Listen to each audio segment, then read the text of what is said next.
দাদা আই সকাল হয়েছে তো সবাই দৌড়াচ্ছে, কেউ খাবার খোঁজার জন্য, কেউ খাবার হজম করার জন্য। চলো আমি তো বেরিয়েছি খাবার খোঁজার জন্য। Let's go. সকালবেলা দেখো কোথায় যেতে হচ্ছে আমাকে। চলো দেখি, ম্যাডাম মনে হয় দাঁড়িয়ে আছে। সো কিউট, ও নাইস। গুড মর্নিং ম্যাডাম, কেমন আছেন? Very nice. না দিলেই হবে, সকালে ভাড়াটা পাওয়া যাবে।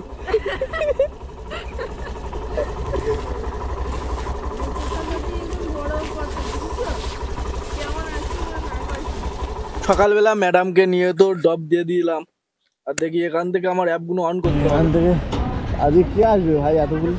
হ্যাঁ, আগের দিনের টাকাটা হ্যাঁ দেখেছো? হ্যাঁ 27 তারিখের টাকা 30 তারিখ পাঠিয়েছি। বাহ, ভেরি গুড। হ্যাঁ দেখি দেখি। চলো টাটা। টাটা, সাবধানে যেও। তো চলো ভাই, সকালবেলা তো হাওড়া স্টেশনে এসে গেছি, আর এখান থেকে অ্যাপটা খুব ওপেন করতে হবে। আজকে মনে হয় কিছু আছে, আর হাওড়া স্টেশন পুরো ফাঁকা করে রেখেছে, আর পুলিশ ভর্তি করে রেখেছে। তো যাই হোক, অ্যাপটা অন করি। এই হচ্ছে আমার ইনড্রাইভ অ্যাপ, অন করে দিলাম, আর র্যাপিডোটা অন করব। ভাই দুটোতেই আমি মন খুশি, কারণ এই দুটোতেই আমার হয়ে যায়। তো চলো ভাই, একদম ডাউনে পড়ে গেছে, দেখি কোথায় ভাড়া পাই।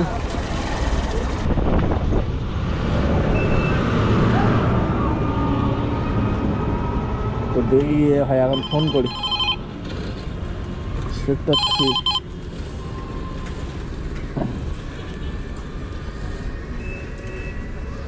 আফান,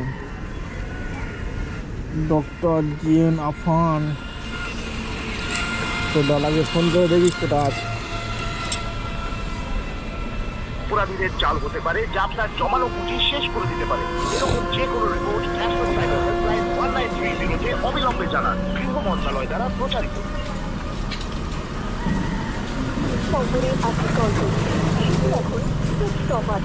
ও মাই গড, দেখো ভাই, এটাই তো হচ্ছে সমস্যা,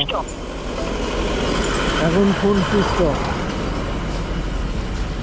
যে নম্বরে আপনি কল করছেন সেটি এখন সুইচ অফ আছে। অনুগ্রহ করে পরে হচ্ছে আমার জোন, এই কালো দাগটা, এইটা হচ্ছে আমার জোন, এই পুরোটা হচ্ছে আমার জোন। এর মধ্যে আমরা চলাফেরা করি, ঠিক আছে? এর বাইরে গেলে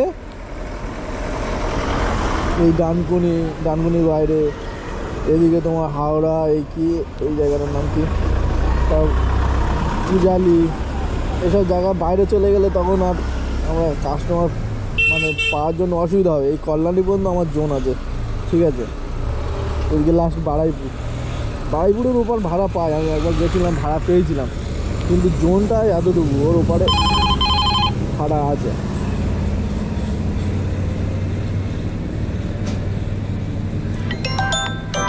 দেখি ফোন করে। হ্যালো হ্যালো, হ্যাঁ দাদা, লোকেশনে দাঁড়িয়ে আছি। हेलो, हाँ भैया, लोकेशन में खड़ा हूँ भैया। बस भैया मैं नीचे उतर रहा हूँ भैया। ঠিক, पॉइंट सेट कर হ্যাঁ হ্যাঁ। বন্ধুরা এতক্ষণ দাঁড়িয়ে ছিলাম, কিন্তু এই অ্যাপসটা স্টার্ট করিনি। লোকেশনে পৌঁছে গেছি কিন্তু স্টার্ট করিনি। কেন করিনি? এতক্ষণ দাঁড়িয়ে ছিলাম অথচ করিনি। কেন করিনি সেটা হলো, দেখো, আমি যদি এখানে দাঁড়িয়ে দাঁড়িয়ে স্টার্ট করতাম, প্যাসেঞ্জার না এসে যদি ক্যান্সেল করে দিত, তাহলে আমার পয়সা কাটা যেত। তো আর যদি না আমি স্টার্ট করি না, তার আগে যদি ক্যান্সেল করে দেয়, তাহলে আমার পয়সা কাটা যাবে না। আমি যদি ক্যান্সেল করি তাহলে কাটা যাবে, ঠিক আছে? সেই জন্য আমি স্টার্ট করিনি। প্যাসেঞ্জার যতক্ষণ না আসলো ততক্ষণ স্টার্ট করিনি। এখন প্যাসেঞ্জার এসেছে, স্টার্ট করে এখন যাব। তো চলো, আর তোমরাও যারা নতুন হয়ে থাকো, তো আগে বারবার গিয়ে লোকেশনে গিয়ে কাস্টমারকে ফোন করবে, কিন্তু স্টার্ট করবে না। স্টার্ট করলে কিন্তু সে অনেক কাস্টমার আছে হয়তো তাড়াহুড়ো করে আর করতে পারছে না, তখন ক্যান্সেল করে দেয়, ফিরে আবার অন্য গাড়ি ডাকার জন্য। তো সেই জন্য তখন কিন্তু টাকা কাটা যাবে, তোমার নিজের কাটা যাবে, স্টার্ট করলেই নিজের টাকা কাটা যাবে। তো চলো। আর এই দেখো আমার পাশে পাশে যে যে ডান দিকের দিদিটা যাচ্ছে এই সামনে, তো এই সামনে দিদিটা কিছু দূর গিয়ে কেমন আচার খেয়ে পড়লো সিগনালে। আমি সিগনাল দাঁড়িয়ে গেছি, উনি সিগনাল ভায়োলেট করে গিয়েই দুম। তো তোমরা ভিডিওটা দেখো, আশা করি দেখা পাবে। মেয়েটা পড়ে গেল, তাই তো?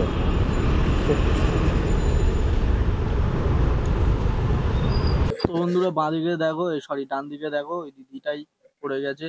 সবাই তুলে এখন ইয়ে করছে, পা খোঁড়াচ্ছিল আর কি। অনলাइन वैसे आपके पास में खुलना नहीं है।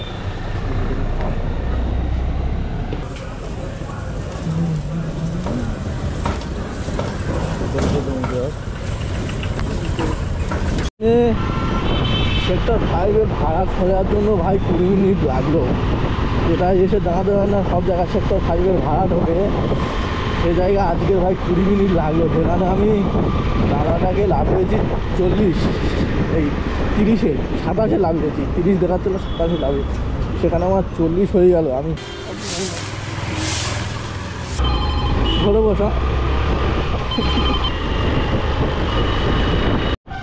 তো বন্ধুরা সকাল হলে কত লোক আসে দেখো সেক্টর 5 কাজে, বা সেক্টর 5 নিউ টাউন এই চত্বরে কাজে হাজার হাজার লোক আসে, হাজার হাজার লোক যায়। সেখানে 120 টাকা মনে 10, হ্যাঁ 110।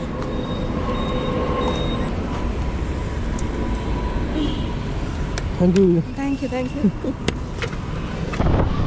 তো ভাই ফাইনালি কেষ্টপুর খালপাড়ে চলে এসেছি, আর এখন বাজে কথা। আমাদের জীবনে কোনো মূল্য নেই। সকালে যাওয়া, সকাল 6টায় ঘর থেকে বেরোনো, রাত 12টায় ঘরে আসা, সারাদিন রাস্তায় থাকা আর হোটেলে খাওয়া, এটাই আমাদের জীবন ভাই। ফাইনালি দেখো সকাল 6টায় বেরিয়েছি, 10টা অবধি র্যাপিডো মারবো, 10টা থেকে 10:30 অবধি র্যাপিডো মারা কমপ্লিট। 11টায় ডিউটি যাব, 11টা থেকে রাত 12টা, একটা তার নেই ঠিক। তারপর ওখান থেকে ছুটি দিলে বাড়ি এসে খাওয়া দাওয়া, মুখ হাত পা ধুয়ে ফ্রেশ হয়ে খাওয়া দাওয়া, তারপর আবার সকালে ডিউটি। তো ভাই এই জীবন কার এরম ভাই যায়, তো কমেন্টে জানাও, ঠিক আছে? তো চলো আজকের ভিডিওটা এই থেকে আমার লাস্ট কাস্টমারটাকে ছেড়ে দিই।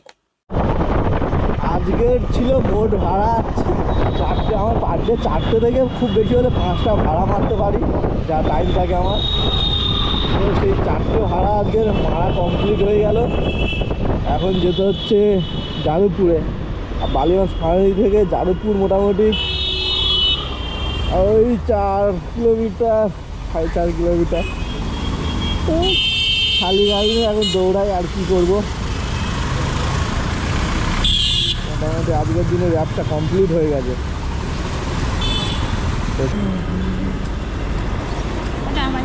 টাটা। তো বন্ধুরা আজকের ভিডিওটা এতটুকু। সবাই সুস্থ থেকো, ভালো থেকো, আর নিজের খেয়াল রেখো। তো অনেকে ভাবছে হয়তো যে কত টাকা ইনকাম হলো আজকের তো ভাই তোমাদের আশীর্বাদে 580 টাকা হয়েছে। মোট 4টে ভাড়া পেরেছি। প্রথম গেছি তোমার হাওড়া স্টেশন থেকে তোমার এসছি একটা বালিগঞ্জ, মানে কসবাতে। আর কসবা থেকে ভাই ভাড়াটা পেতে অনেক কষ্ট হয়ে গেল, প্রায় 20-25 মিনিট ঘুরতে একটা আমার সেক্টর 5-এ যেতে হতো। তো সেক্টর 5-এ ভাড়া পেলাম, ওখান থেকে সেক্টর 5 থেকে বালিগঞ্জ ফাঁড়ি থেকে যাদবপুর খাল, আচ্ছা এই খালপাড়ে। তো চলো আজকের ভিডিওটা এতটুকু। সবাই সুস্থ থেকো, ভালো থেকো, নতুন বছরে হ্যাপি বিন্দাস ভাই কাটিয়ে দাও। তো নতুন বছর ভালোভাবে কাটাও। টাটা, দেখা হচ্ছে পরের নেক্সট ভিডিওতে।